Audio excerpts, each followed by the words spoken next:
Welcome to the global phenomenon, Surviving the Survivor, where we're all just trying to survive in a rough world. And Karm is spitting out her Ricola. You also, the minute we were prepared to go, you said, can I go to the restroom? That needs to be done before the show. We are on a tight schedule, and I run a tight schedule. Happy 420 day, Karm. Does that mean anything to you? Happy 420. Must be one of your dog's birthday or something. Incorrect. 420? Mabel is 123. Ethel Rose is Litman's birthday, 19. I don't know. 420 is an international numerical symbol for marijuana. On 420, people light up in unity and smoke weed. Wait a minute. What is that 52 that we are?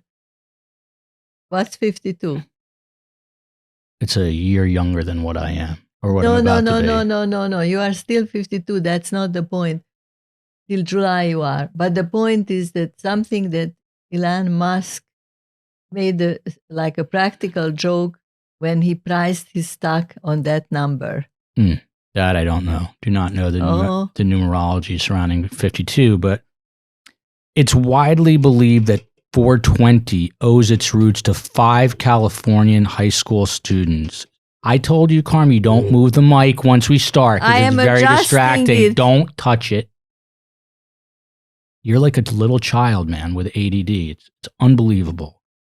It's widely believed that 420 owes its roots to 5 Californian high school students: Steve Capper, Dave Reddix, Jeffrey Noel, Larry Schwartz, and Marc Gravich. In 1971, the 5 San Rafael high school students devised a secret code which they used to indicate to each other that they would meet later in the day to smoke cannabis. After saying 420 to each other in passing in their school hallways, they would then meet at 4:20 p.m. in order to smoke weed. And that is the derivation of 420. As a side note, when I lived in Miami the first time, and I worked at CBS the first time, I lived in the building, which is now the Mondrian Hotel, then the Mirador, and I lived in unit 420. And every 3 months, they would steal my door number off my door, and the building would have to replace it because it simply said 420.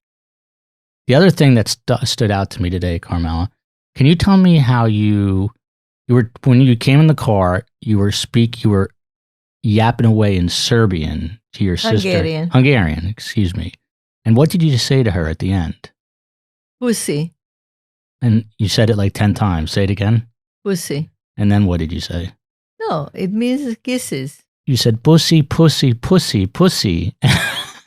How have I not known at 50? I have a funny story. But I'm 52. I've never heard you say pussy before. You said it 30 times. I have to tell you this. When I first arrived to America, there was in the Central Park, listen to this, There was a zoo in the center of Central Park. Yes. And Roy took me there. I love zoos, by the way. Mm-hmm. And he took me there, and there were a lot of people around the seals pool. Yes. And I leaned over the fence, and I said and I screamed it to Roy. I said, and I said it in French. I said, regarde, the fox. Because in French, un phoque is... Un phoque? Is a seal? Seal. Really? And Roy almost came and held me. Oh, by the way, Joel, you see how it's still turned Karm, away? I'll take care of that. Listen, we're hitting the Main Schmooze next. It's the man who wrote the definitive book on the man who is definitive right now, Elon Musk. You hear his name 5 million times a day. You hear tweets about him. You hear about him wanted by Twitter, and you hear about Tesla, Mars, everything else. Well, the guy coming up next on the flip side of the break, his name is Tim Higgins, and he wrote the book, a Wall Street Journal reporter writing the book on Tesla and Elon right after the break. Do you want to help my son?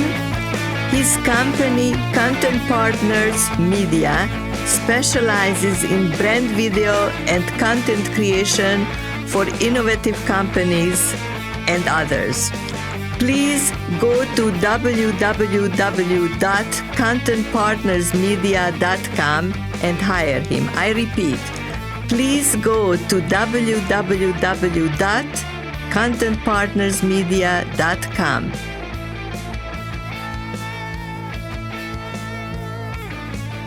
Welcome back to Surviving the Survivor.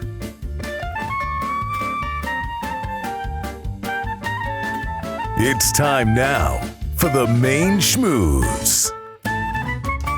Karm, you know, he is arguably the biggest celebrity, for lack of a better word, in the world today. You hear him mentioned constantly, everywhere you turn. I'm talking about, of course, Elon Musk. You were checking the stock price today, Karm. What's it at? It's here. You should know. I know what it is today. It is today 46.2 is Twitter. Twitter, but what about Tesla? Tesla is, you thought you would, he always tries to catch me. I'll tell you later if you're good. But let me ask you something. For full disclosure here, do you own either Twitter or Tesla? This is a hard news show. Do you own any? Full disclosure, yes. Dude, beautiful. Well, you should have bought it in 2010. Well, there's a man out there who has written the kind of definitive book on Tesla and Elon Musk. He's a former, or current actually, Wall Street Journal reporter. His name is Tim Higgins. Tim, how are you? I'm well, thank you. Yes, current reporter at the Wall Street Journal. I apologize for that misnomer there. We'll see how this show goes, I guess. Absolutely. Let me tell the audience a little bit more about Tim. Tim Higgins is an award-winning reporter currently for the Wall Street Journal. He's the author of the best-selling book. Go out and buy it right now. It's called Power Play, Tesla, Elon Musk, and the Bet of the Century. Great title. His coverage of Elon Musk and autonomous vehicles won awards from the Society for Advancing Business Writing and Editing. He also worked for Bloomberg News and the Detroit Free Press. Shout out to Matt Brode, who's from Ann Arbor. Tim also appears often on CNBC as an on-air contributor. He and Elon have a long, complicated relationship similar to Karm and myself. After this book, Musk tweeted out, Higgins managed to make his book both false and boring, which I call bullshit on. So, Tim, we welcome you to the show. How's everything? Oh, it's great to be here. Thank you for having me. I want to get back to that tweet in a second, but the first and foremost question, and the thing that struck me the most, and I had no idea because I guess I have short-term or long-term memory loss. What's up with Elon's hair? He was basically completely bald at one point in like 2009, 2010, and you see these pictures of him now, and he's got this full, voluminous head of hair. I guess money can buy hair. Is this true? Was he bald at one point? He early days. You see him on one of these kind of iconic CNN interviews that he did when it was pre-SpaceX, pre-Tesla. He just made some money early in Silicon Valley and was kind of talking about his incredible ambitions with what we would know as PayPal. He had a lot of things he wanted to do, and he was like the quintessential Silicon Valley nerd. He was not very stylish. And he was just very excited because they were getting him on camera when he was getting a sports car delivered to what looked like his condo at the time with his future wife, his first future wife. And yeah, he's gone through a dramatic style change over the years. He's had stylists. He's definitely crafted an image now. It's almost kind of like, it seems like inspired by The Last Kingdom on Netflix. I don't know if you've seen that show with, there's it's like old time England and they're fighting the Danes. I have not seen that, but I will check it out. But it's interesting because if you look at old pictures of Jeff Bezos, I mean, there was no bigger nerd than Jeff Bezos. I mean, he was wearing these oversized khaki pants, giant shirts, and now you look at the dude and he's like juiced to the gills. He's got big buff arms. He's on a yacht. Yeah, for sure. I wish I had abs and arms like that. But yeah, I guess money buys good bodies and hair. I mean, you're hitting on something. Kind of the evolution of Elon Musk is that he went from this entrepreneur kind of startup guy in Los Angeles and Silicon Valley, and he has really turned into something that's kind of eclipses the business pages. He is on the front pages of everything at this point. He is a celebrity into his own right, and with that comes the trappings and distractions of public life that, at times it seems like it's weighed on him, but also he's clearly enjoyed. I think back to when he was dating Amber Heard, and I would talk to people who were around him, and they would talk about how he was clearly enjoying showing off Amber Heard. She would be at the office on occasion, just hanging out. Imagine Tim, hang on one sec. Karm, do you know who Amber Heard? Amber Heard the one who looks a little like Freaky?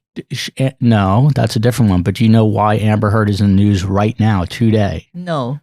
She's in the news today because Johnny Depp filed a defamation suit against her. Johnny Depp was married to her, and she was cheating on him with Elon, right, Tim?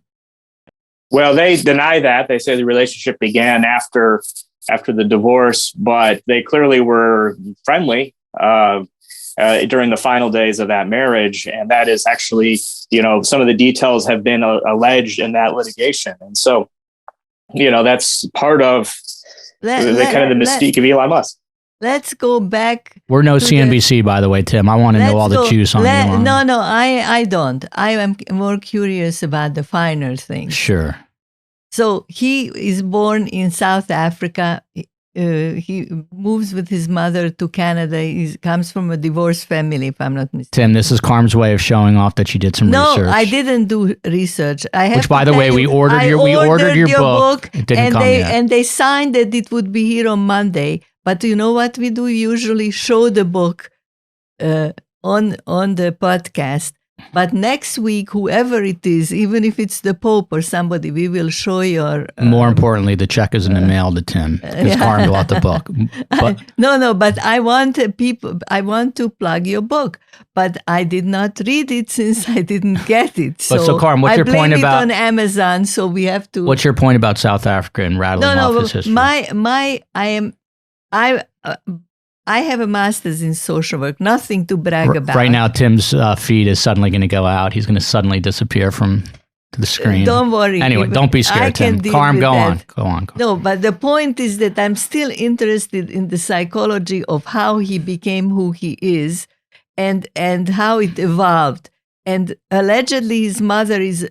I heard this third, I don't know if it's accurate, that his mother was... She heard it from someone at the pool at the Green and Blue Diamond in Miami Beach. So I heard that his mother is a model, was a model, very beautiful woman. She is a model. She's still a model. She is a model. And apparently she had an interview where she said that he was going to either go, he's a genius, but either he's going to go sort of the wrong way with his genius or the right way with his genius. Anderson Cooper, is there a question here? Yes. I want to ask him how does he see this man's evolution, psychological? Tim, I think the question is, Elon Musk is a genius. Did he use it for the right purposes or nefarious purposes? How do you read him so far as his, what is going on here? That's what I'm asking with him. Sure. And I think you're hitting on why now. Yeah, I think you're hitting on why so many people are interested in him and are so captivated by him, because depending on the day, he can be the hero or the villain. And where you're coming from on that spectrum is kind of informing perhaps how you see what he's doing. He's definitely an American success story. You hit it right. He came from South Africa. He immigrated by himself to Canada at first to go to university, and eventually came to the U.S. to finish his degree in the States. And, he talks about basically showing up in North America with a backpack and a few books and a little bit of money. Now, when he went to Silicon Valley, his mother was able to help him out a little bit. But you hit on this point. She was a divorcee. It's not like she was rolling in money at that point. And he and his brother, Kimball, really went into the valley at a point in time, into Silicon Valley at a point in time, when something really magical was happening. And that was software was becoming kind of the future of what we know now. And Elon saw that there was this potential to kind of plug into that and create a business and create wealth. His first startup was really aimed at taking on the phone book of all things. And, you say, I talk about phone books out here in Silicon Valley now, and I have to kind of explain what they are, in part because of the radical change that the internet and software brought. And that's where his kind of hero journey begins, if you will. That's where he starts to make the money that he rolls up to develop more money to finally get to the point where he can start SpaceX and invest in Tesla. So is he the hero or the villain? That's up to the viewer and the reader. But I think one thing that we can say without a doubt, his legacy is that his vision and Tesla's vision for the future of cars has won the day. That their idea that the car will be electric and that the fleet of vehicles out there will eventually move to electrification away from gasoline power is now seen as likely. It's something being chased by car makers from General Motors to Volkswagen to Toyota and by governments around the world. And that is rather remarkable because you have to think in 2003, when Tesla was founded, that idea was unlikely and seemed rather crazy. The idea that an electric car could be cool and something you would aspire to was something that was a wild dream at that point.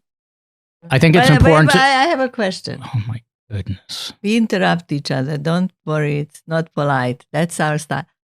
You say he got to the Silicon Valley at its height. Were you implying that it's going down now, the Silicon Valley? No. What I'm saying is that it was at this magical period of time before we saw the kind of explosion of the software kind of revolution in the Valley. This was, prior to what we think of as Facebook and Google. This was software was beginning to eat the world, and there was these new things that people thought were possible. Is using coding and the rise of the personal computer has occurred, and we're seeing these other kind of technologies come out, and he was able to jump on that. I can tell, Karm, I'm going to have to, and this has nothing to do with Tim and everything to do with you. I'm going to have to guide this because we could do a 9-hour episode on this. We could. And you are. I'm going to shut up. You have a tendency. No, you're not. You don't have to shut up. But let me just let me navigate this for us. Okay, you'll be the captain. Using my broadcast expertise, if you will. So back to this tweet from Elon Musk about your book. He said that Higgins managed to make his book both false and boring. What stands out to me about that, and I want to get into the Twitter part and then go back to the Tesla part. Elon Musk can definitely be a bit of a hypocrite because when he's challenged or threatened, he does lash out like he did toward you after your book. Yet he contends that he is a proponent and an advocate of free speech. What do you think? Which side of the spectrum does he fall on here? Is he trying to be in total control, or do you think he is, in fact, a free speech advocate? Or is he just, as they say, trolling people, manipulating the stock price of Twitter because he has the ability to do that? Well, in some ways, he can be both, right? He wants to defend his ability to have free speech out there, and doesn't mean that he can't push back on stuff that he doesn't like. And he's very aggressive when it comes to pushing back when he feels attacked or when he feels wrong. That's kind of a defining characteristic of him. So when it comes to this idea of what he wants to do with Twitter, and he has framed the idea of purchasing this as defending free speech, to making sure or ensuring that Twitter can remain as a platform for open debate for all voices out there, you have to take him at his word on that. And you also, have to kind of take into consideration that there's also a self-interest in this as well. Twitter has been his most powerful tool, perhaps, in building his empire, whether it is selling customers or, more importantly, investors on the vision of Tesla, selling kind of his brand as this kind of futuristic leader, these sorts of things. It's rolled out on Twitter, right? And what we've seen in the last few years, Twitter and other social media companies, is a growing debate about moderation of content. And, you look at kind of Elon Musk and kind of the circles he travels in, and there's been this concern about some of that moderation, that it might be silencing some voices and that might be deplatforming people who shouldn't be deplatformed. If you look at Donald Trump being taken off of Twitter and other social medias, why couldn't Elon Musk be taken off if he was to step over some kind of line, and who's deciding that line?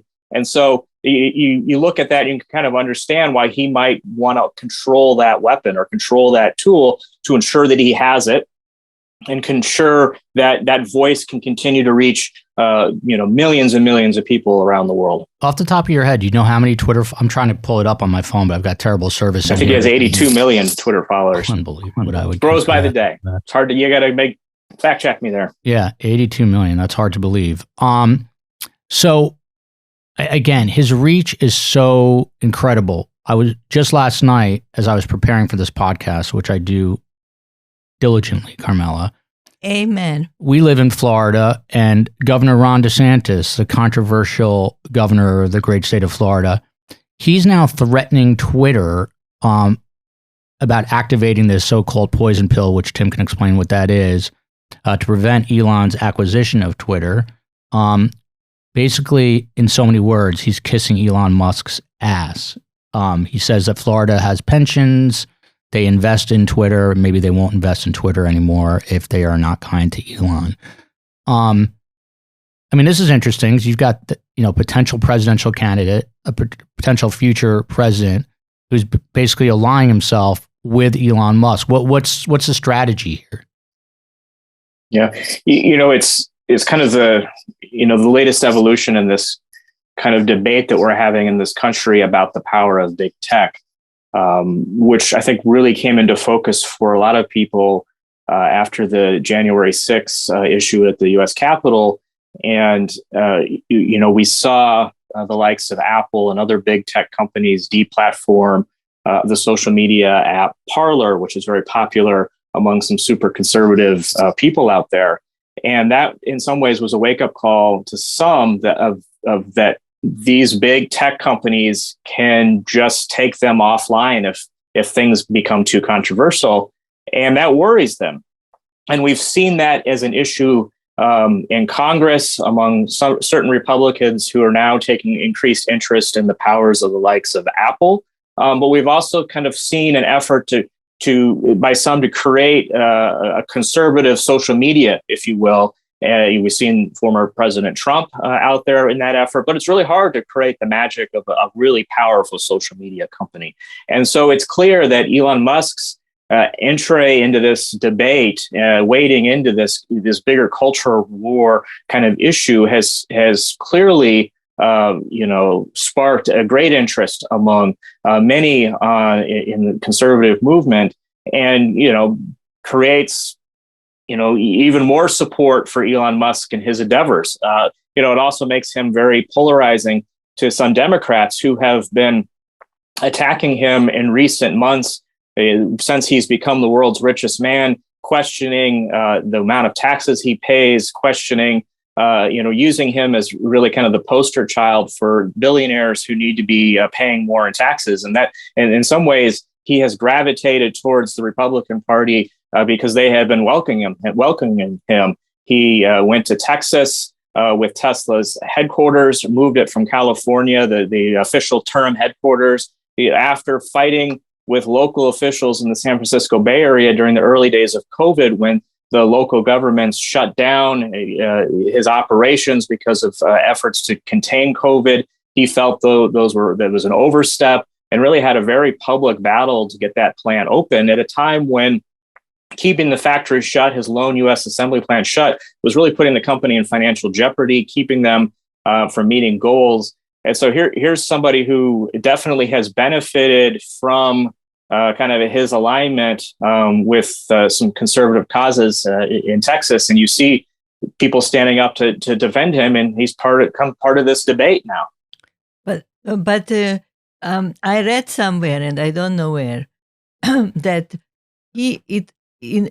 until very, very recently, it was hard to decide if he was a quote pro-democratic party or pro-Republican, that he was kind of swinging both ways.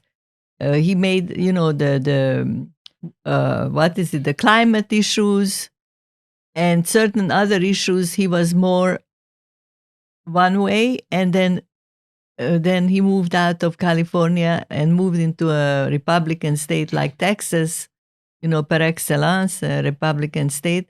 And that was a sort of a declaration of which ways he's swinging. That the California of today is not the place for him. But he makes these very. Am I correct? Am I like imagining that he makes contradictory statements sometimes? Well, I guess it gets back to it's very hard to put him in a box, right? And in some ways, he is not political in the traditional sense of Republican, Democrat. You'd almost want to call him a libertarian. He's what I would describe really as pragmatic, and that he has goals that he wants to achieve, and he's going to try to figure out how to achieve them best. And that's at the kind of the core. He wants to make humanity go to Mars, and that's SpaceX goal, right? Tesla is about transitioning the world to more renewable energy. Those are his goals. Now, at a certain point in time, definitely the early days of Tesla in California, he benefited from a political regime that supported the zero emissions movement in the automotive industry. That this was definitely something that was helped. He was helped by the Obama administration. But at the end of the day, he's very pragmatic, and if he's seeing things that he doesn't like, he's going to kind of speak out against them. And if he needs something, he's going to go after it. And being in Texas for Tesla was important for a couple things. It puts him closer to his SpaceX operations in South Texas, where he's launching rockets into outer space. So it makes it easier for him to kind of manage these two operations. But also, that's really the potential for growth for the company in the U.S., especially as he works to bring out a pickup truck. Texas is a key market. We saw Toyota put its pickup factory in Texas as it tries to, fight against the dominant players in the market from Detroit. The battleground for the car industry is California, which he's already doing well with Tesla, and Texas is kind of the next ground for him. Back to your book, Power Play, Tesla, Elon Musk, and the Bet of the Century. You see the poster behind Tim as well if you're watching on YouTube.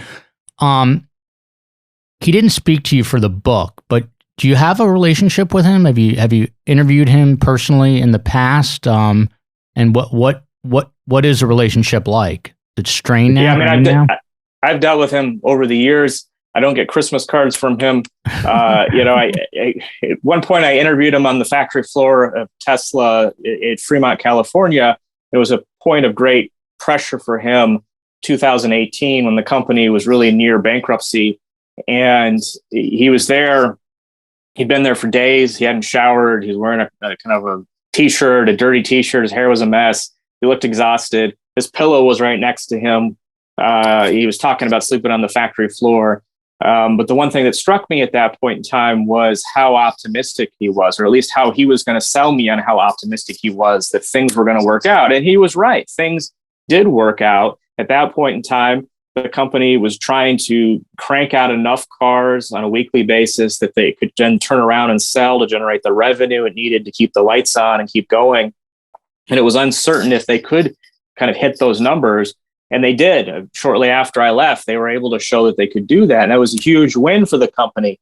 And it's that kind of determination that is kind of at the core of his story, the Tesla story. It's a company that's been on the brink of near collapse on multiple occasions. And his willingness to basically, in those situations, double down and bet on himself and bet on the company has been rewarded handsomely, whereas others may have tried to figure out an exit, tried to figure out how to pull back, slow things down.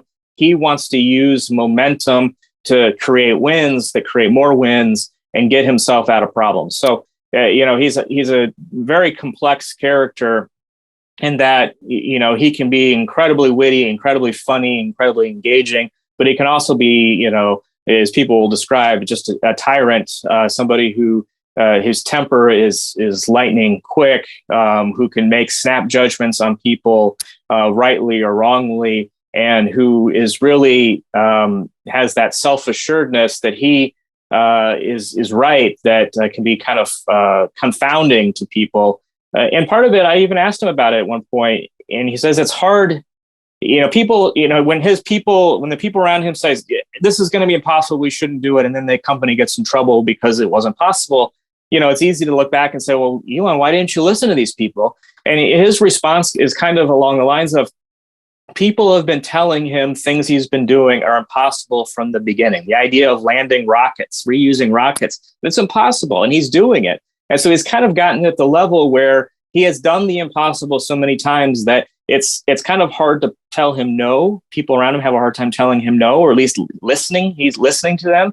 And that can be good and bad. And there's multiple examples over the years where kind of that bravado and ego has gotten him into trouble, but it's also clearly helped fuel the company's rise. And people's belief and his belief has been rewarded as investors are kind of chasing the future that he's laid out, whether it's Tesla or SpaceX or his rocket company or his brain computer company, or his drilling company. And now we see this excitement over the idea of him taking control of Twitter, because people are hearing what he says, his vision for free speech and how the platform can be used, and they're enthused by that. Is he a loner, or does he trust anybody, or how does it work? He's, in some ways, he can be a tragic figure here. He works around the clock. It's clear that he's clear at times that he's lonely. He's gone through a number of wives, relationships. In that regard, publicly, people describe him as clearly devoted to his sons. He's got many sons at this point, and a daughter now, as I believe, if I got that right. But one of the things, he does have a loyal cadre of friends from early days that he has in his circle who he seems to trust. He is a legendary couch surfer. And I mean, sleeping on people's couches rather than buying a place to live in Silicon Valley. For years, he just kind of went to people that he knew and stayed over at their house on a regular basis. Now, these are people who are some of the richest people in the world, so it's not like sleeping on my ratty couch, but he's kind of very focused in that way. And some of that is, it gives him that social connection, right? You're at somebody's house and you can kind of unwind that way. He likes to talk about how he's thrifty, and one of his latest partners, Grimes, talks about how, he lives like he's below the poverty line. He's had a mattress that had a hole in it. And that's the way he kind of operates, but he also, lives the life of somebody who travels around the world in a jet and has an enormous, power and resources at his disposal. And the way he's using that and deploying that is oftentimes back into the companies that he's running, whether it's SpaceX or Tesla. He is tied up so much of his wealth within those companies that he, in a lot of ways, he's a cash poor billionaire. And that's relevant in this discussion about Twitter, because yes, he's the world's richest man, but how does he actually pay for Twitter is the question right now. He hasn't necessarily laid it out exactly how he's going to do that. And, last time he talked about taking a company private, Tesla, in 2018, he said he had the money lined up, and it turned out in the following days that it wasn't as solid as he had suggested. And so, this is the big question on Wall Street and in Silicon Valley is, does he have the money actually to do this deal? And herein lies the hypocrisy of life. You are the world's richest man. You have a mattress with a hole in it. You sleep on people's couches, and and you're lonely. What a crazy world we live in. Bottom line here, I have a question, Karm, please. Okay. So he made this Twitter offering was for $43 billion at $54.20 a share. By the way, there was a time in America, and Tim can attest to this, where people built real companies over time. High Littman is a good example. My friend Mike Littman's grandfather started the third largest jewelry chain. Started it as a watch shop. Now you got guys like the WeWork guy. You just get investors, they throw up the cash, it's a cash grab. you become an instant billionaire. I don't know how to do that. I just know it's being done. I wish I did. I'm not saying that about Elon. Elon is obviously at a different level. On SNL, did he admit, I forget now, did he admit to having Asperger's? Because there's something definitely, I mean, he's on the spectrum, as they say, but did he admit to that on SNL? He had been suspected for years, and he said he did have it on SNL, and that's a bold, an important kind of step, to have somebody talk about kind of his personal life, that he is in a lot of ways an open book on a lot of things. He airs a lot of what he's thinking about on Twitter. You have kind of a running monologue. He even talks about how he's some of this is just joking, of course. He's on the toilet coming up with crazy ideas, right? And so, you're looking, there's less of filter on him than, the billionaires of a generation or the millionaires of generations ago. You're kind of living in his stream of consciousness. Karm, you're the licensed therapist here. What's your take on all this? You got literally the world's richest man. And he's living like a pauper, and all he does is work. I assume he does not go on vacation to Aruba for 2 weeks. He would never do that. Well, he always talks about how he doesn't take vacations, but it's not like he's not having some adventures and blowing off some steam at time. He does go on these vacations on occasion. But the point is, he could be just sitting on the beach drinking Mai Tais with, doing whatever he wants. And he's not doing that. He's doing hard things. And you're kind of hitting at this tension that lies within his kind of businesses, his empire, if you will, with the hardware, these hard engineering problems, and kind of this recent generation of wealth that's been created in Silicon Valley based upon, some rather, kind of out there ideas.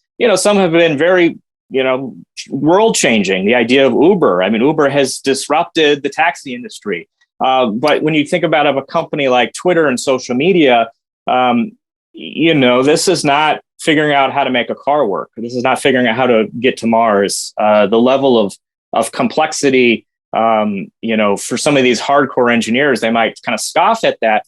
But that said, Twitter, Facebook, these social media giants have clearly got into a complication here. It's a policy and a societal question about the ideals of freedom of speech, of content moderation, of bullying, of racism, of teen image, and the way teens kind of see themselves with body images, and all these sorts of things get tied up in how these algorithms work. And there's concerns that it might be damaging to society. And so these are really hard, complex problems in a way that's different than just simply figuring out an engineering problem. Tim, bottom line, Karm, I promise I will let you jump in.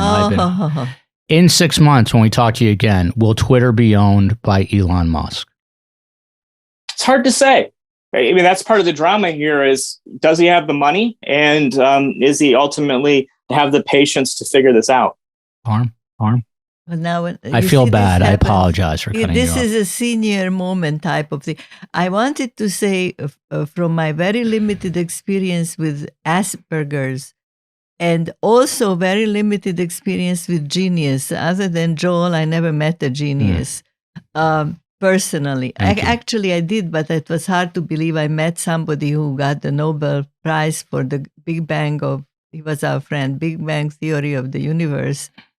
Anyway, he knew how to fix Shout out, another irony in the world. Shout out to Dr. Arno Penzias from Highland Park, who now has Alzheimer's and doesn't know his name, but he did espouse the Big Bang Theory. Karm? Anyway, where I'm going with this is that genius is manifesting itself here, even when he gets into really what seems to the average person insane ideas, the tunnel under California and so forth.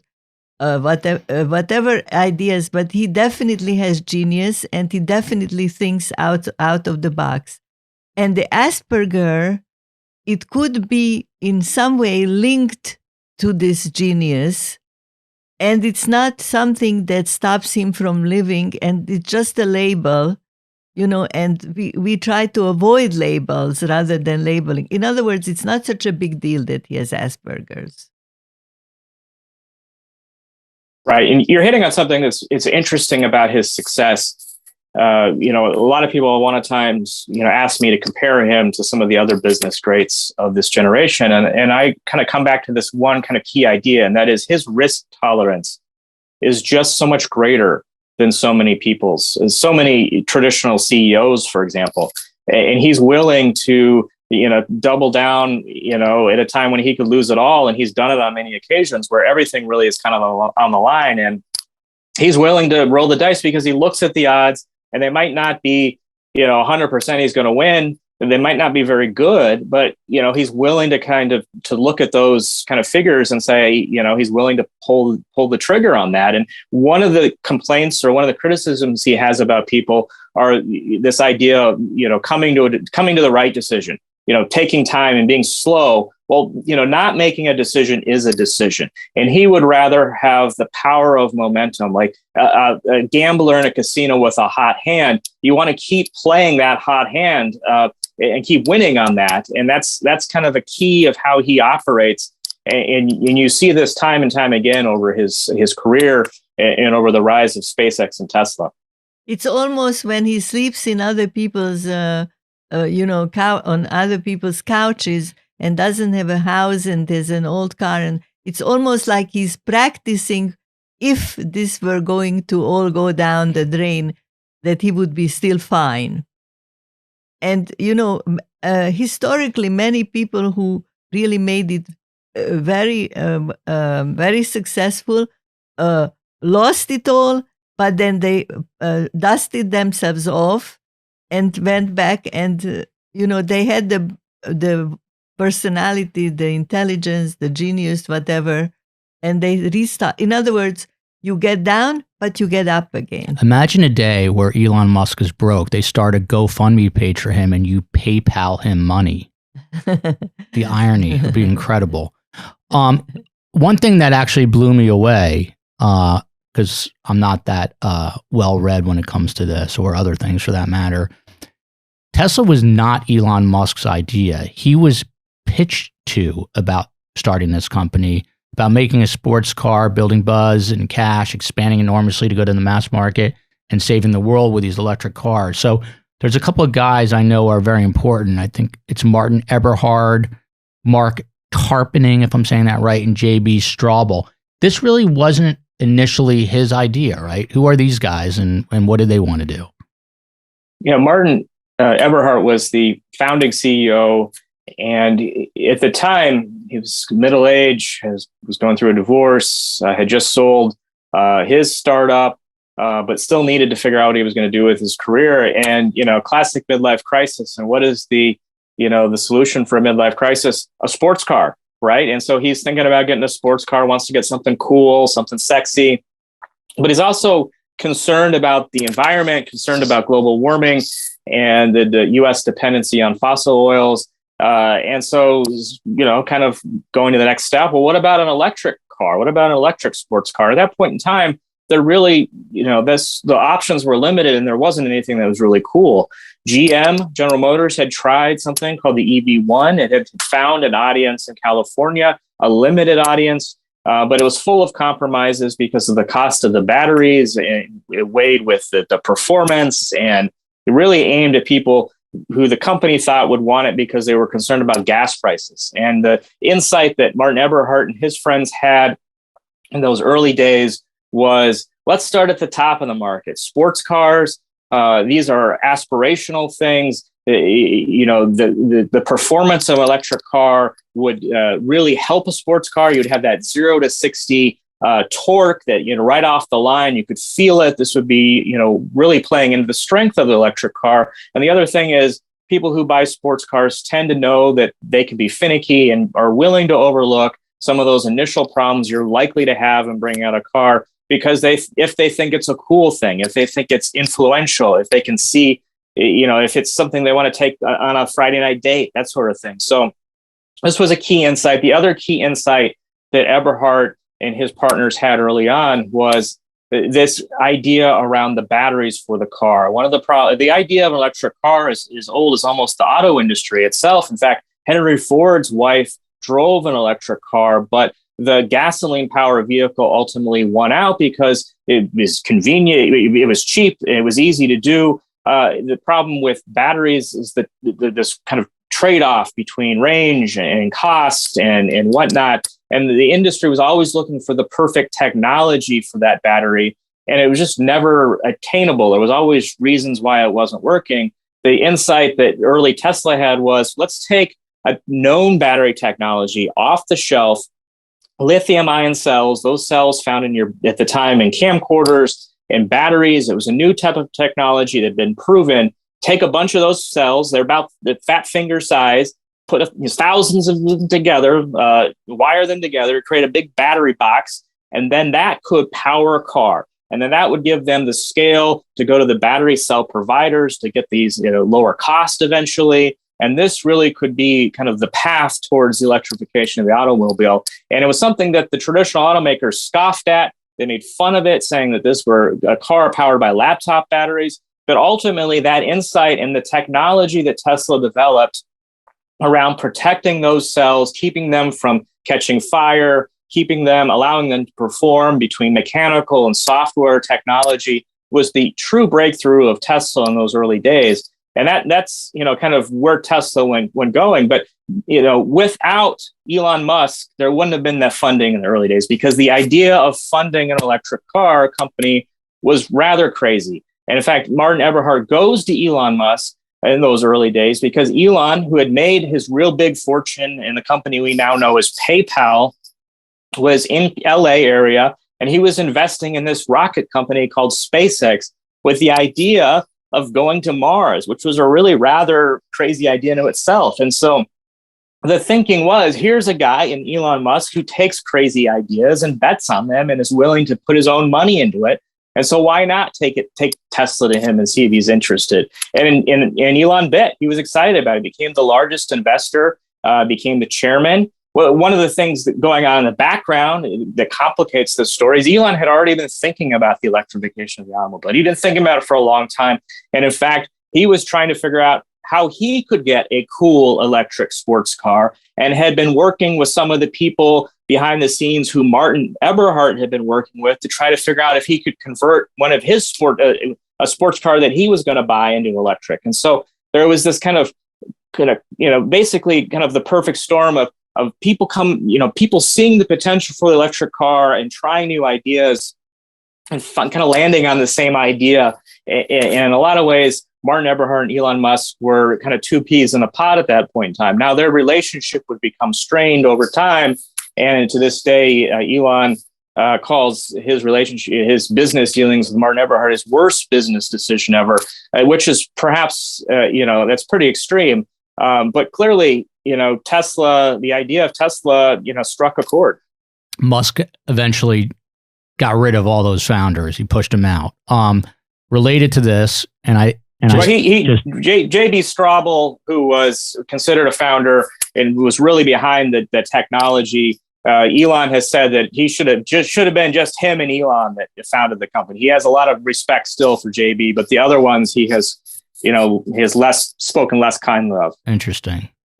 Just to give some more insight into Elon Musk's mind, which is a strange place, he decided at one point he wanted to have a campfire on the roof, the factory roof where they make the batteries. This is a lithium-ion battery, which is highly flammable. What was that all about?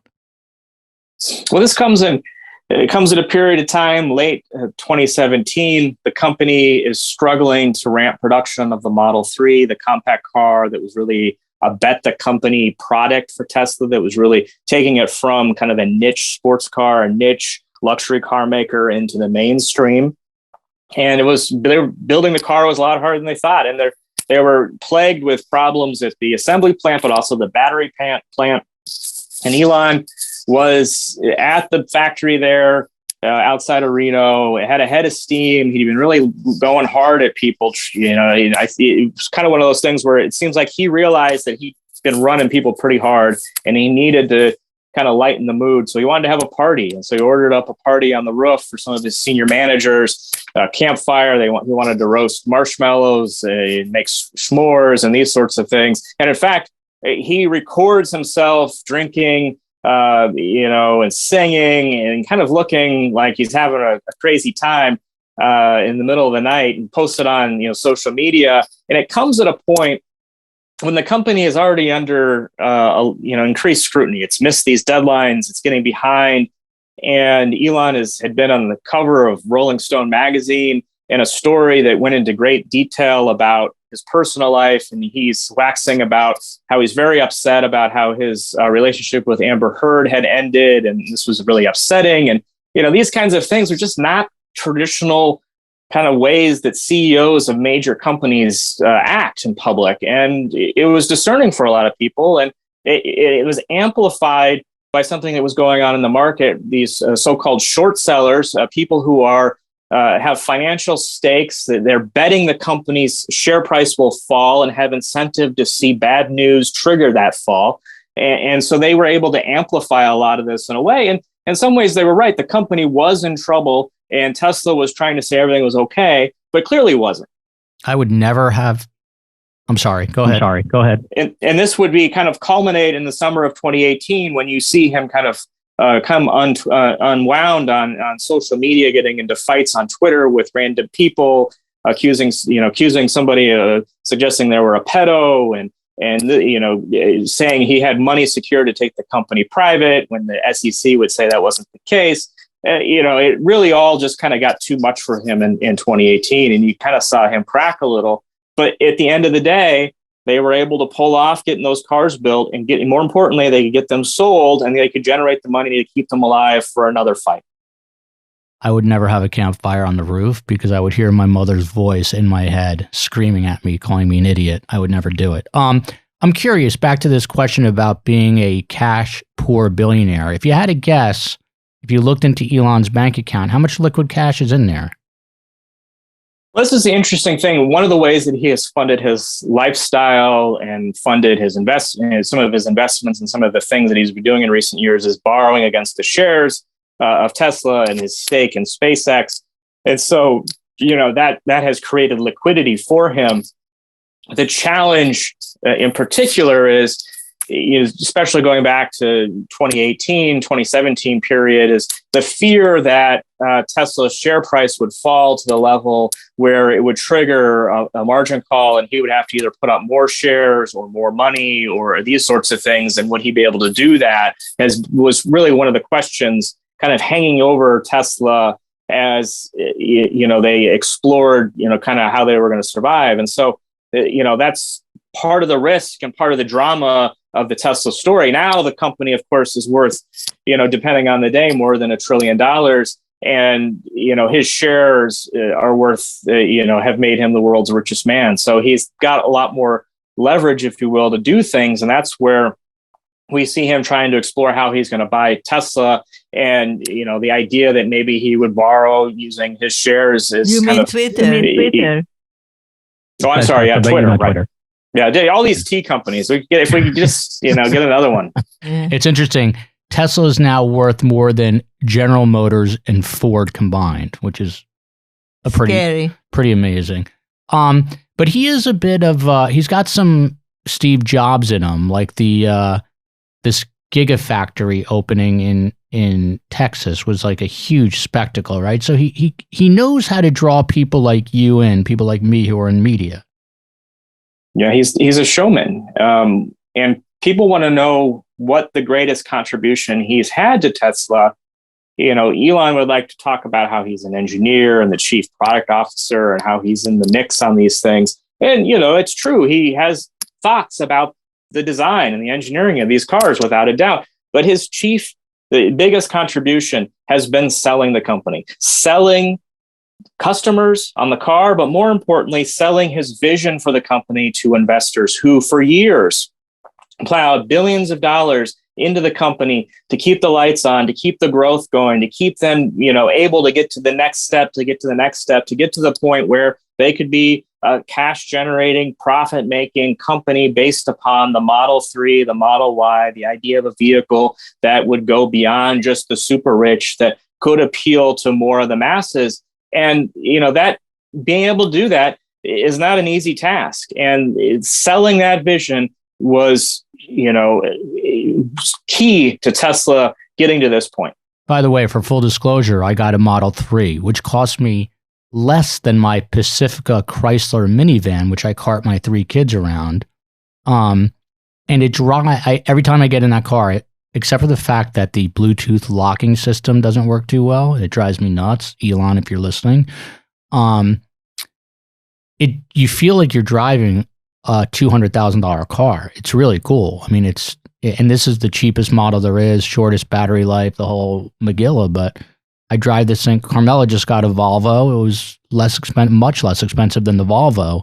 Drives beautifully. So he's definitely onto something with the.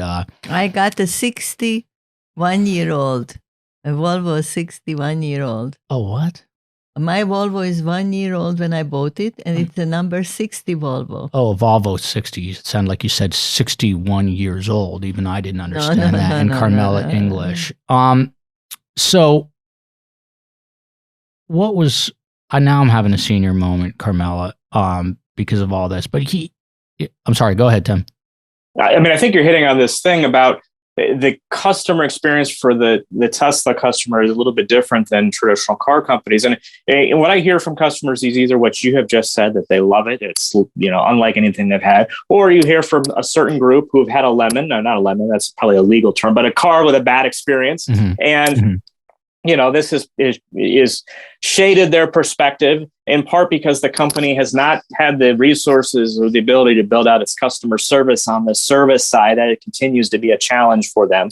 But if your car works, people tend to like it. And part of that is because, there's so many less parts in an electric vehicle than a traditional gas-powered car. And on top of that, the company Tesla has is the understanding of how to use software and have that user experience, that UX, in a way that other car companies have struggled with. It is, one of the comments about the Model S when it first came out, this was the larger sedan, which really was the inspiration for the Model 3. It was like an iPhone on wheels. And it comes out of that Silicon Valley kind of culture of user interface, of thinking about how you're going to interact with the car in a different way. And then the other thing that really has set Tesla apart is its ability to remotely update that software, which then can update the features of the car, from driving features, whether it's changing how the brakes work, to putting new things in the dashboard, for the holidays. Maybe holiday music, make the lights light up with holiday songs, or video games, so you feel like, just like with your iPhone, that it improves over time. Your car is changing over time, and there's a lot of perceived value there. My kids love karaoke; they absolutely love it, and the fart mode. I bet they like fart mode. They love fart mode. When you turn left or right, you can make a particular seat sound like it is farting. So therefore, the passenger sounds like he or she is farting. His children are little; they're not. Elon Musk has the same maturity level as I. He's also roughly the same age as me. I'm curious, in doing the research for this book, what little tidbit, there had to be one thing that really jumped out at you, that you had like oh my God, this is either crazy, I never expected this. What was the sort of the aha moment you found or discovered while researching this? Well, one of the kind of common themes throughout the history of the company, and it goes back to that founding and the way the relationship broke down between him and Martin Eberhard, is just a distrust of a lot of the people around him at Tesla. One of the keys that changes the company, he becomes CEO eventually in late 2008. And in 2009, 2008 period, he's essentially making Tesla 2.0 in my mind. That's when he's going out and hiring the team he needs in order to do the Model S, which would really make the car company something that investors would want to get involved, that the public markets would want to get involved with, that would put it on the road to the Model 3. And his ability to identify talent that he could attract to the company that would share his vision and can be able to implement it in a way that was faster, perhaps more efficient than larger car companies that have armies of people to do what he wanted to do with rather small team, was a kind of a key early part of the company's history. But the problem or the challenge over time was that Tesla, this might be an issue that Tesla didn't have the resources, but he would kind of burn through a lot of these people very quickly and then move on to the next people, the next tool he needed for that time in the company. And so that the inability to have kind of a core team that he trusted, that he's been able to keep around him, has been one of the challenges of Tesla and continues to be a challenge as it executes now and into the future. When you think about how the company becomes a multi-generational company, is where is that leadership coming from? Whereas you look at SpaceX, his other company, he has had a strong number two who's handled things for him that he finds boring, that he can just put off onto her to do, and he can get excited about the engineering and the marketing, if you will. And so it's interesting to see how those two worlds have evolved. Some might say the problem at Tesla was that in a lot of ways, operating a car company is way more complex than what he's doing at SpaceX, which seems counterintuitive because they are doing rocket science, right? But the customer base for rockets is very small. They're only making, in the grand scheme of things, a few a year. Whereas with Tesla, you have these cars have thousands of parts, thousands of suppliers. They've got 20,000 workers at their Fremont, California factory. They have operations all around the world, and one little part that's missing, one little part that's broken, this can cause headaches for years to come. And so, this is part of the kind of the drama around Tesla, and part of like why it's been so hard. What he has accomplished is so hard. There have not been, prior to Tesla, the idea of a startup car company was a rather crazy idea. This is completely off what you are talking about. This is what I'm thinking about. I was born what used to be Yugoslavia. It doesn't exist, okay? But when I was in high school there, I went to college already abroad, not there. But in high school, we studied that Nikola Tesla discovered electricity, okay? And that Edison kind of stole it from him. That's what we were learning in Yugoslavia. Now, Nikola Tesla in America was an unheard of person. Correct me if I'm wrong. And how come he named his company Tesla? Well, it was heard of. Clearly they were inspired by it. And it's interesting that business drama from back then, as exciting perhaps as today. And in fact, I think if the movie was a year or two ago that came out about Nikola Tesla. And so, every generation, every era has its business titans who, battle for dominance. Now, you said he gets bored. But he got inspired by so he knew the story of Nikola Tesla and he got inspired by that name? The Martin Eberhard, the idea of the name came to him, I believe, when he was at Disneyland, and it was inspired by Nikola Tesla. Now, you mentioned he gets bored with some projects, but he also owns The Boring Company. Here's my question. I work a few days a week reporting. I've got my own company, and I've got 3 kids, and I literally just barely survive, just try to get through every day. And when I have a moment of peace, I'm usually sleeping. What is his day like? Can you walk us through a day in the life of Elon, and how can you possibly run so many companies well? Well, that's been the question for a while now. He would say, if you would ask him, he would talk about how basically his life is divided evenly between SpaceX and Tesla, and one might get more attention at any given moment because of whatever is more important is occurring. And then, the other few hours a week are to his other projects. And that's kind of the way he sees the world. He's a guy who stays up very late. He starts, because of that, he sleeps in a little bit later. He's not somebody who, gets a lot of sleep. Not unusual to get middle of the night emails from him if you work for him on random things. That's kind of the way he's operating. One piece of advice to new executive hires at Tesla at a certain point was he doesn't want to be surprised by things, because basically his life at this point is jumping from one emergency to the next, right? Basically, if it's getting to his level, that means something has gone very badly. And so it's always somebody's hair is on fire, if you will, right? And so, it's always a drama in his world, and it seems to be triage a lot of times. And it gets back to this. He likes to make fast decisions and move quickly and recalibrate if it's not working out. Now, what's the deal with I think he has 2 daughters now recently. What's the deal with their names? How do you pronounce them? Do you know? The names are like code, right? He has 2 children with Grimes. One is a boy, and they call him Baby X. And the other was a surprise to the world. It came out in a recent article.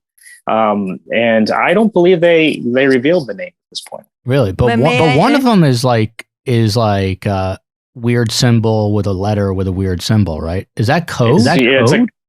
It's a combination of you'd have to check me, but it's a favorite airplane and all sorts of things that combine. But they tend to call the child Baby X. Karm, do you think Baby X will grow up to be a normal child? Tim, is he now? You cut into me again. You damn. No, but I heard somewhere, and I hate to say this is very unprofessional to say I heard somewhere, but I heard that contrary to most people today who say that we have an issue of overpopulation, that Elon Musk preaches that we have an issue of underpopulation, that we should increase the population of the world. Did you ever run into this concept?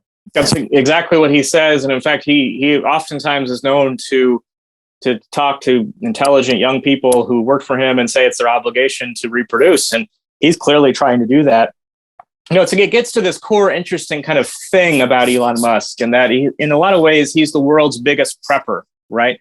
He is trying to save the planet with Tesla taking it to more renewable energies. But if the world comes to an end, he also wants to have that escape valve to be able to go to Mars with SpaceX, right? So these 2 twin ventures of him are all about really kind of the end of the world. But how would increase the population help the world? He thinks it's an obligation to the world needs more people. He does the projections of the population and thinks that the world is going to need more people. But what about the feeding of? He's going to become an Orthodox Jew in his next chapter. Good. Karm, What? I have a final question for both of you, and I'll start with you first, Karm. I'm ready. I might have 2 final questions for Tim. Question to you, Karm. In your vast understanding now of Elon Musk, is he a happy person? Has being the richest man in the world? Wait a second. Has being the richest man in the world? As old as the hills. Has being the richest man in the world brought him unmitigated happiness? And happiness does not really exist, because it's like by the minute, like the present moment, by the minute we finish talking about it, it's a very ephemeral. Not otherwise it would be effeminate. Okay, ephemeral. So is he happy or not, in your opinion, Karm? Yes, he's happy. He is. What do you think? Tim, what do you think? Is Elon Musk a happy person? I guess it's define happiness. Exactly. One of the things that he talks about in recent years is how he doesn't want to be the CEO of Tesla, that this has been kind of put upon him, and it's about, his sacrifice, if you will, for his mission. But make no doubt about it. He wants to be the boss. He wants the power to implement his ideas. And right now he's at the pinnacle of that. As the world's richest man, with the ability to captivate the world's attention, to raise billions of dollars if wanted, to put that money and those resources towards his ideas. He's kind of, the thing that he's been striving for so long. He is influencing the world of space travel. He is influencing the world of car building. Now he wants to have his hands right in the middle of one of the biggest debates in the country, if not the world, and that's freedom of speech. And that's where he wants to be. He wants to be in the arena, in the mix. 200 years from now, will he be remembered like Nikola Tesla or Thomas Edison? Will he be known as a pioneer that changed the world? He would clearly, his vision and Tesla's vision for the future of the auto industry is without a doubt won the day. The world's largest car companies by volume, by profits, are chasing that vision. Governments around the world are putting into place laws and regulations that are pushing consumers to buy electric cars. That has had an incredible influence. The world will ultimately remember about him is probably still too early to decide, because he's still in relative terms, it has many years ahead of him. But I can just see it in, let's say, 150 years, or the same way we now show children a phone booth and the rotary phone. They would say, you see, those were cars. Those primitive people in the 21st century traveled by cars on roads. And the new vehicle we called the Musk. It all goes full circle. Tim, there's a hard and fast rule on this show that I must at the end not only promote the book, which is called Power Play, Tesla, Elon Musk and the Bet of the Century. Buy it, the book again, Power Play, Tesla, Elon Musk and the Bet of the Century. But the hard and fast rule on the show is, per Carmela, I must ask, how can I help you? What can I do for you? And then I'll tell you what I'm going to be on here. I appreciate it. Oh, thank you. Well, we're going to plug the book. You have to do something more than that. Here's what you can do from me. Don't be too modest. Since he loves you, email Elon, tell him to come on our show, and then Karm can retire in peace at 83 with those 89 million followers. By the way, we have till August. I don't turn 83 until August. How do I get his attention on Twitter? How do I get his attention on Twitter? You have a trick for me? That's always a big question. He tends to respond to customers. I'm going to send a provocative picture of Karm, telling him that he can help. By the way, off the record, I hope he never watches this, because I will say something. When we come here to tape, we come in Joel's car. And to get down there in his car on that low seat is not an easy challenge, It wasn't built for 83-year-olds. Tim, you're from the Midwest? Are you from Michigan? I'm from the Midwest, but I lived in Detroit for a while. Does this relationship between my mom and you disturb you to the core? You can tell us. It's a little. It's a great broadcasting duo. Well, listen, he will process it afterwards. He takes time to process this. Tim, of all the many interviews you've done and your CNBC appearances, we're different, aren't we? Aren't we different? He's fishing for a compliment. He's fishing. It's definitely a template for others. More, mother-son duo should be out there. Yeah, like an advertising. Take your mother out of the nursing home and bring her into a recording studio. Tim, as my mother would say, and she's still with us, so she could say it, but I'll say instead, you're a gentleman and a scholar. Thank you for doing this. By the way, we had Gregory Zuckerman on, who wrote the book on the vaccine, one of your colleagues at the Wall Street Journal. And another gentleman scholar there. Yes. Exactly. And we caught him just at the, what is it called on the top? Now I can't think of the word of the pinnacle. Pinnacle. That apex. Was the word, the pinnacle. And not to depress everyone, but one of my closest friends who went to University of Michigan, Josh Mitnick, was also a Wall Street Journal reporter covering the Middle East. He's no longer with us, sadly, but he is every now and then thought of all the time. But you're now our third Wall Street Journal reporter. Thank you so much. It was great. Super insightful. All geniuses work at the Wall Street. Very informative. Well, what's your next book on? So too soon. I don't talk about future product, but I'll let you know. Awesome. Thanks, Tim. Definitely. And next week, by that time, I will get the Power Play and I will promote it. Awesome. I will show it like this. Jews don't know how to say goodbye, Tim. Tim, thank you so much. It was a pleasure. Thank you all. Right back with the News. Be well.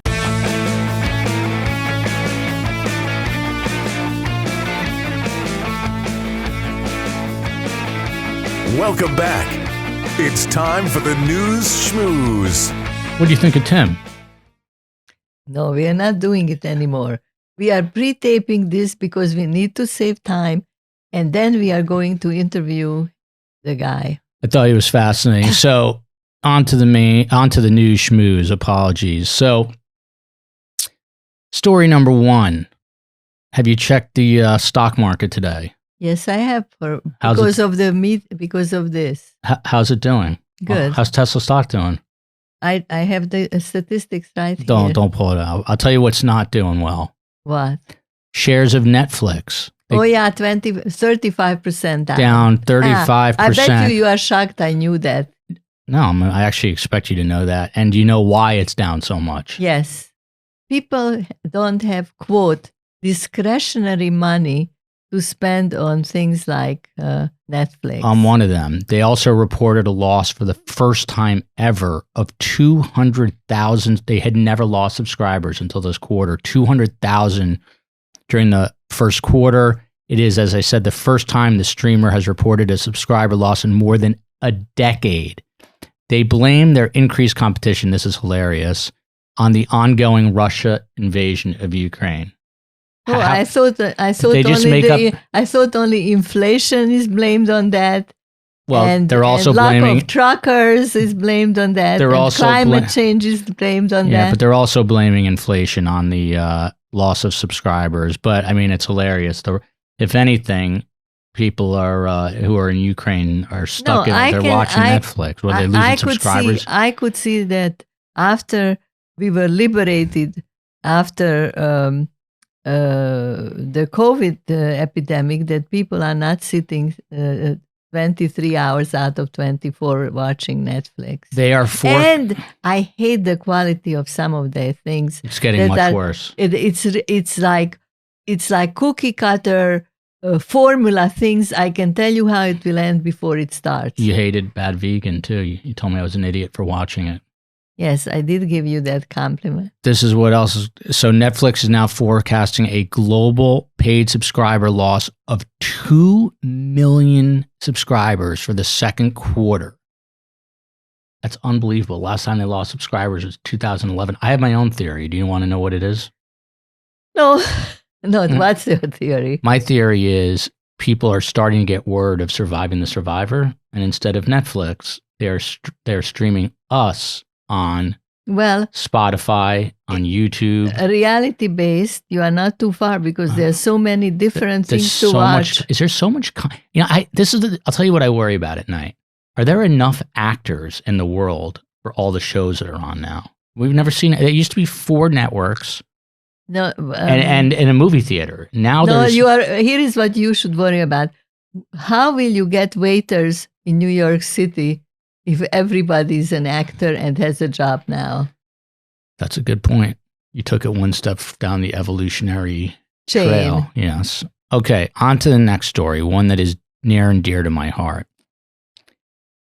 Disgraced former Fox News host Bill O'Reilly got into a heated exchange with a JetBlue airline employee during his voyage to the Caribbean islands of Turks and Caicos. He said to a JetBlue employee, "What are you going to do? It's 3 hours late." O'Reilly could be heard berating the airline employee on video. No, you're going to find out," he continued while becoming increasingly angry. Tensions from that point on between the JetBlue employee and O'Reilly continued to escalate, with some parts of the video being inaudible. "You fucking scumbag, don't talk to me like that," the conservative host said before the JetBlue employee responded. "You're now threatening me with violence." Neither JetBlue nor O'Reilly, who now has a podcast, returned comment to the Daily Beast, who broke the story. Let me tell you something. I worked, as you know, at Fox News Channel. I have 2 stories about this. Number one, I know his whole crew. Do you know the nickname they have for him? I don't care. It's waste of my life. Talk to about somebody His nickname else. is Blackheart. Now, another funny... Didn't he beat up his wife? Beat up his wife. He had to pay That's not a good recommendation in my eyes. He had to pay $32 million to a woman named Lisa Wheel. We had the great Juliette Huddy on our show. Would you say he had anger issues? The guy's 6'5", and he thinks he can intimidate people. If he said a word to me, I would literally kick him in the nuts. Joel. But here's a funny You are not in this picture. Do you want a funny Bill O'Reilly story real quick? So one day I'm speaking to a former female friend of mine at the entrance to Fox News Channel, 1211 6th Avenue, at the revolving door entrance. You told this story a few times. I don't want to hear it again. Bill O'Reilly comes up. I'm sorry, I'm not being castrated, but And I'm he in a doesn't- suit and tie. He looks at me, he hands me his ID, his license. I look at the license, it says Bill O'Reilly, whatever, wherever he lives in Long Island. I should have gotten his address so I could egg his house. I didn't know what to do. I hand it back to him. I said, "You're good." And he walks in. He thought I was security.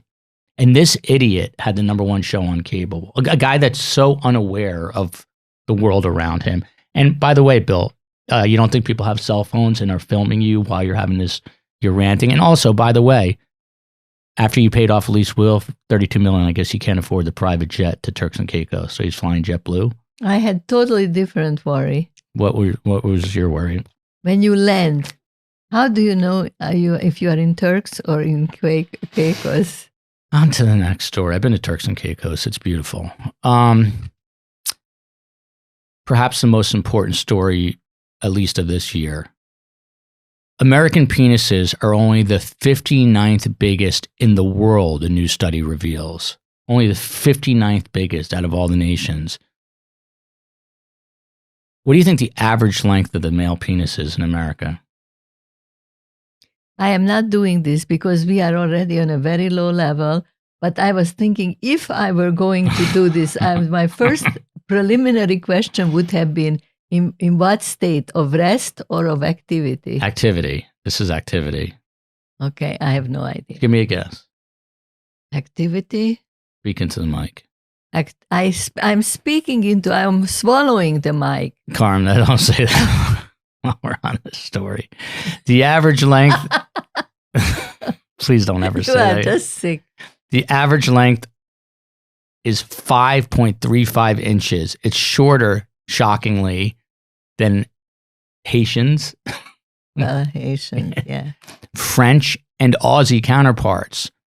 It was a poll of 86 nations. America came in, once again, 59th, revealed that French men's genitals are 6.2 inches in length, while Australia ranks 43rd at 5.69 inches.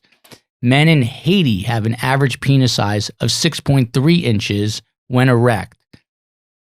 Who has the biggest penises on Earth? Which country? Biggest penises on Earth. It might surprise you. Don't tell me it's a Scandinavian No, country. no.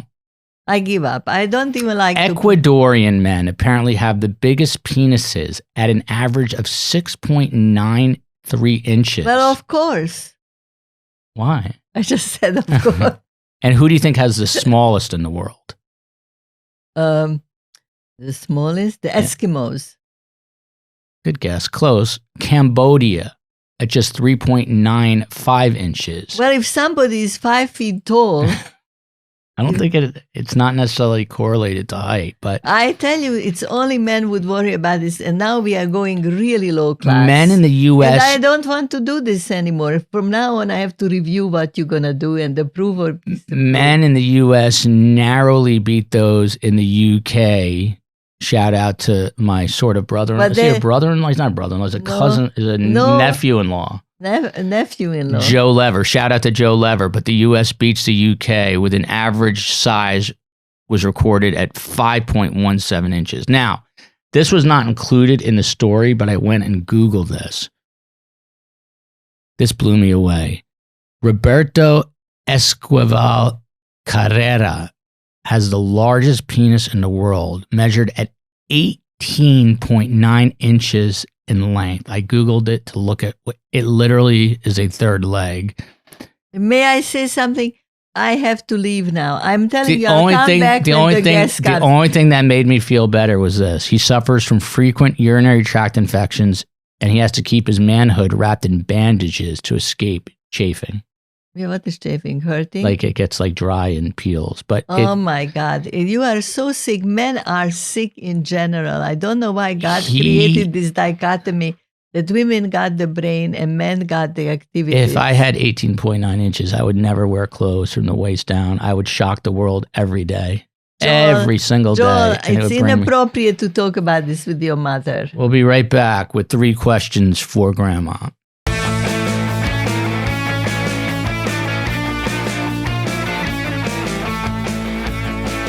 It's time now for 3 questions for Grandma. Okay, just do it already. We're doing it right now, Karm. Okay. I still can't get over the 18.9 inches. Okay. The questions came this morning, fast and furious. First one broke my heart from Vita Aaliyah. I'd like you to tackle the answer. 8-year-old. Why are some people homeless? It's just not fair. And we see the same homeless person every time we come to the studio who has no shoes. We should probably buy him shoes. He had shoes. They were like 10 feet from him on the sidewalk. Well, let me ask something. Why are some people homeless? Well, there are multiple reasons, but because societies, the best of societies is not a good society. Societies that cannot take care of the most downtrodden and the down on their luck, they are not good societies. Do you know how to spell downtrodden? I would Google it. Because you said downtrodden, but it's 2 D's. It's not 2 T's. Do you know that? 2 D's? Yeah. You said downtrodden. It's downtrodden. Well, like trotter. You know trotter horse? No.